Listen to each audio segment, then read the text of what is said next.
So, a little bit of a nerd rant here.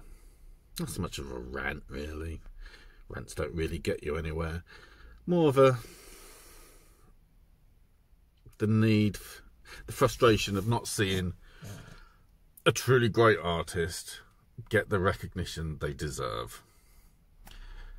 To start with, what I have to say is, if we consider J.R.R. Tolkien the grandfather or the godfather of the fantasy genre, then you have to mention Michael Moorcock and his works, especially the Eternal Champion series, which I think it'd be fair to say Moorcock was a bit of a pulp fantasy writer in the 60s and 70s, and is, in today's look at the fantasy genre, generally overlooked. And this staggers me, because he's such a great author. I think the problem has probably been he is, or has always been, a bit of a rebel. Anyway, my point I'm leading to is, obviously we're all quite excited to have seen the trailer drop for House of the Dragon. Cool, we got some great fantasy TV coming our way, something to take the crown sort of from Game of Thrones and the disappointing ending that had, as well as trailers dropping for season 2 of The Witcher, which again, sort of say, it's a good fantasy TV show. Certainly the first few books, which the first few seasons, projecting seasons 3 of The Witcher, are gonna be pretty good. The last couple of books in the Witcher series, I mean, I'll be honest, I was not impressed with them. They're awful. However, now with House of the Dragon, we're getting a closer look at the Targaryens, which is, you know, great.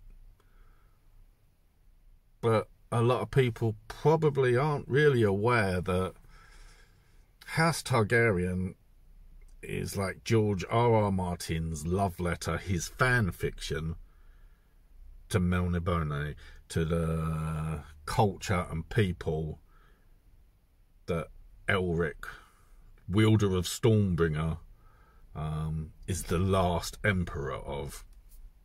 And I mean, it's just sort of, in the trailer for House of the Dragon, you've got sort of that Matt Smith's voiceover sort of saying, it's like, what made us rule, what made us powerful was dragons. And that's fair. And it's just like, do you know why the Melnibonians were so powerful and dominated the young kingdoms in the universe of Michael Moorcock? Well, yeah, dragons.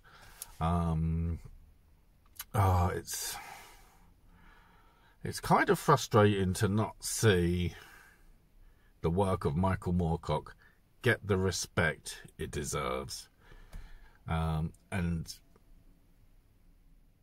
if you love reading books, and again, this is something, the books, you don't really see them in the fantasy sections of the big bookshops, certainly what I've seen in England, considering Michael Moorcock is an English author.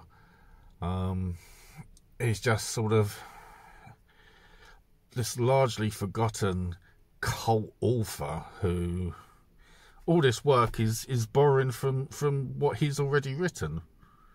Elric is known as the White Wolf, and the similarities between Elric and Geralt in The Witcher is, if you look on the internet, if you look here on YouTube, there are many videos that go into how it's a rip-off of Elric.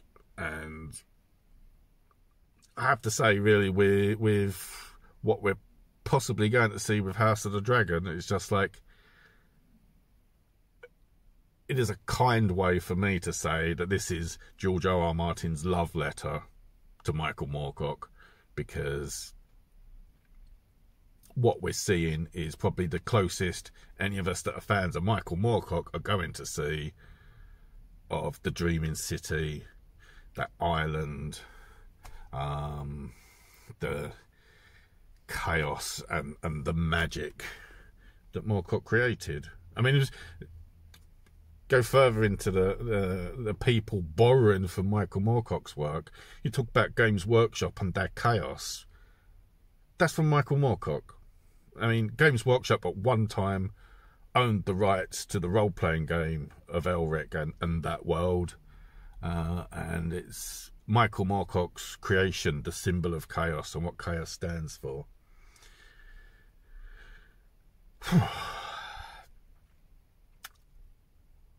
I truly recommend reading the books. They're easy books to read. I mean, I discovered Michael Moorcock after the first time I read through The Lord of the Rings, which is a big book. It's a big story. It's a good story. And Michael Moorcock is just an author who has spent his time flipping things on their head, and he turned out books, and the Eternal Champion series interconnects at points, and it's just bold, creative, genius, and it's simple,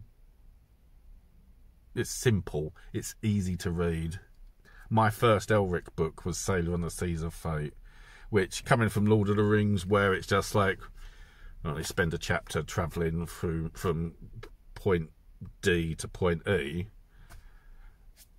One of the first verses in the book of Sailor on the Seas of Fate is Elric travelled for 2 months and then he got there, and it's just sort of doesn't dwell on unnecessary things. Michael Moorcock tells the story.